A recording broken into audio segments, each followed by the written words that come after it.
In 1943, British intelligence needed to convince Hitler that the Allied invasion would land in Greece, not Sicily.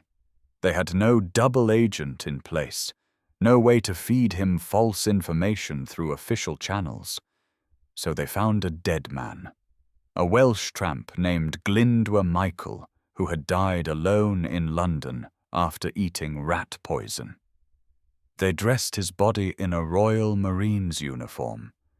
They gave him a fake name, Major William Martin. They invented his entire life, his fiancée, his theatre tickets, his unpaid bills. They chained a briefcase to his wrist. Inside, top-secret letters suggesting the invasion would target Greece and Sardinia, not Sicily. They put him in a submarine and dropped him off the coast of Spain. A fisherman found him the next morning. The Spanish passed the documents to German intelligence. Hitler moved an entire Panzer division from France to Greece. He reinforced Sardinia with aircraft and naval assets. When 160,000 Allied troops landed in Sicily on July 10th, 1943, the Germans were not there. Mincemeat had worked. And the man who made it possible, Glyndwr Michael, was buried in Spain under a false name. His real identity was not revealed until 1997, 54 years after his death. The idea for Operation Mincemeat came from an unlikely source. In 1939, 4 years before the operation, a young naval intelligence officer named Ian Fleming wrote a memo to his superior, Rear Admiral John Godfrey. The memo, known as the Trout Memo, listed 51 ideas for wartime deception. One of them described floating a dead body with false documents off enemy territory. Fleming would go on to write the James Bond novels. The idea he planted in 1939 would be executed by 2 other men. Charles Cholmondeley was an RAF officer with an imagination for the theatrical. Ewan Montague was a barrister, a peacetime lawyer who was too old to fight. Together, they spent months building the most elaborate false identity in the history of wartime deception. Major William Martin had to be real, not just his documents, his entire life. They gave him a photograph of a fiancée, a young woman named Pam, played by a clerk in M5. They wrote love letters from her, placed in his jacket pocket.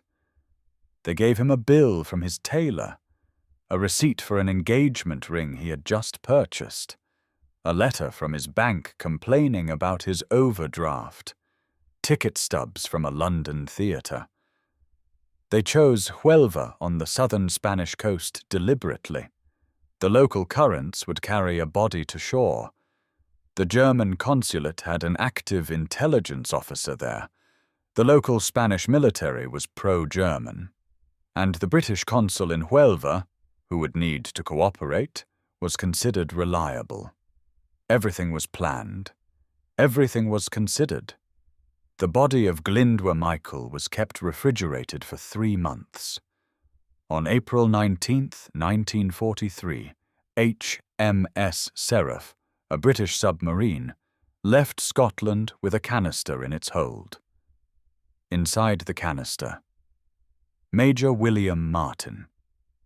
10 days later, in the early hours of April 30th, the canister was opened on the surface off the Spanish coast. The body was released into the sea. The submarine dove and left. A fisherman found the body that morning.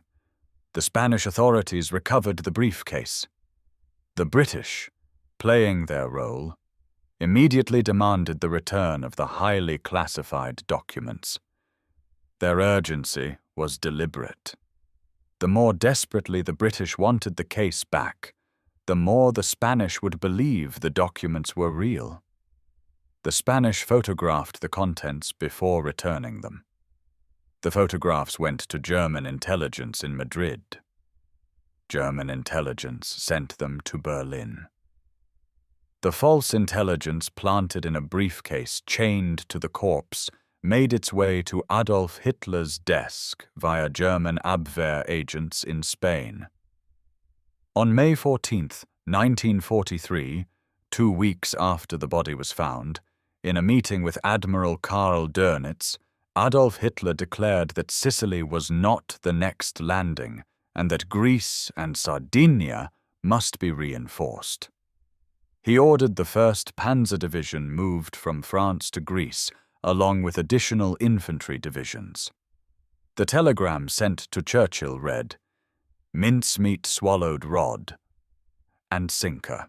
On July 10, 1943, 160,000 Allied troops landed in Sicily. The Germans were not ready. Their best forces were in Greece, waiting for an invasion that never came. The Allied invasion of Sicily proved a huge surprise to the German defenders. In just over a month, the island was fully captured, and the lack of enemy reinforcements had proven to be a deciding factor in the success.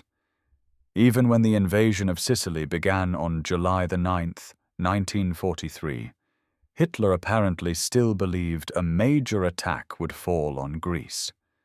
The capture of Sicily led directly to the fall of Mussolini.